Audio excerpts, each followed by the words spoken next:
And right now we want to bring in Niger Innis, who is the executive director of the TeaParty.net. Niger, always great to have you with us here on America's Forum. Good morning. All right, first question though, before we get to the surprise or lack of surprise for what took place last night, I want to ask you, do you think Ferguson and really the nation can overcome what we witnessed last night? There's no question that the nation can overcome it. There's no question that the American people are decent people and a great people, and that we can overcome it. But let me also say that there is also no question that this presidency, I think history will look on this presidency as one of the worst and most racially divisive, ethnically, racially, gender divisive presidencies since Woodrow Wilson resegregated the federal government almost 100 years ago. Now, that is quite a statement, but it may bear out to be true based on what we saw last night. I want to, Niger, get you to listen to a soundbite we have from one of these protesters and get your response, because I think this kind of encapsulates the sentiment that we saw last night in the streets. Let's take a listen. They don't like you. They don't trust you. They don't believe in you. You really uptight for the police? So what that means is your job is a lot harder now. And you thank Bob McCullough. You really uptight? You thank Bob McCullough every time. Of course, Bob McCullough is the district attorney who handled the grand jury investigation. And that woman speaking there directly to the police officer, how does that help anything, Niger?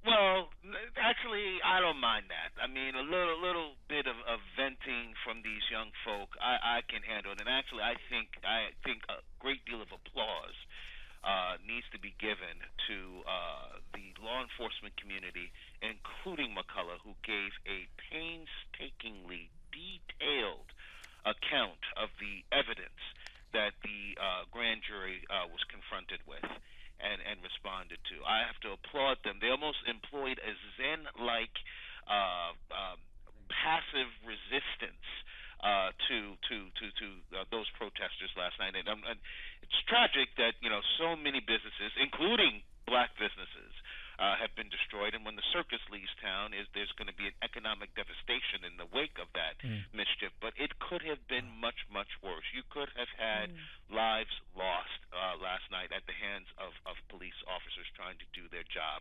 And Nigel, we don't want to lose sight of that too, because we're seeing these images of the riots, the fires.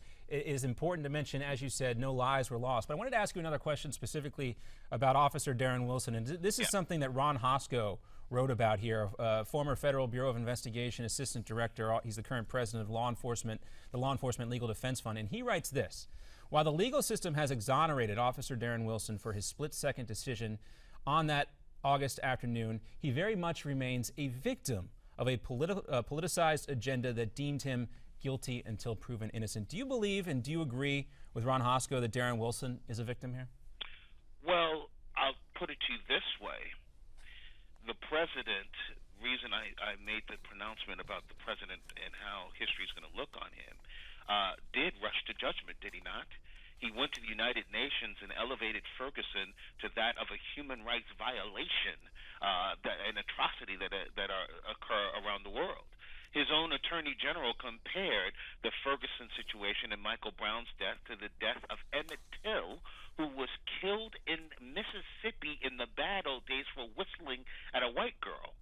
So there's no question that these public officials, many other, Congressional Black Caucus, others, rushed to judgment on this question.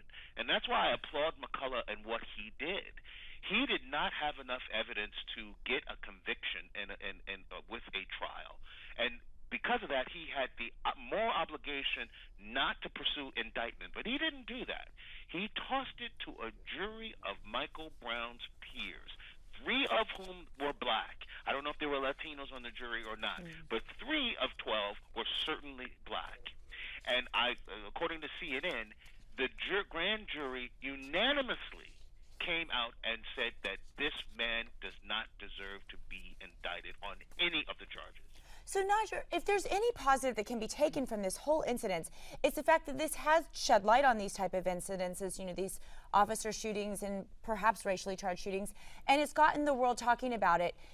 What's next? I mean, can the community heal for this, and how should we move forward? I think the biggest problem here, all right, and I do not believe that Darren Wilson should have been charged, but I do believe that Michael Brown should not have lost his life.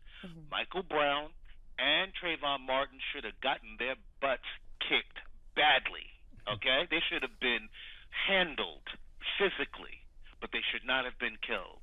And I think one of the crises that we have to deal with is a crisis of law enforcement officials that are not physically capable enough to handle without taking out the gun. I mean, Wilson had to use that gun. I'm convinced of that. But he should not have been in a situation, officers should not be in a situation where physically they cannot handle a particular situation. And that was the tragedy. Now, granted, with Trayvon Martin, it wasn't even a policeman. Okay. Well, Nigel, we'll have to leave it there because we're out of time, unfortunately. But you're very right in the fact that this should hopefully spark some more conversation about how those deaths can be prevented. I think everybody agrees those deaths can be prevented, perhaps. More ahead here. Coming up on America's Forum, we're going to continue the show after this Newsmax Now update.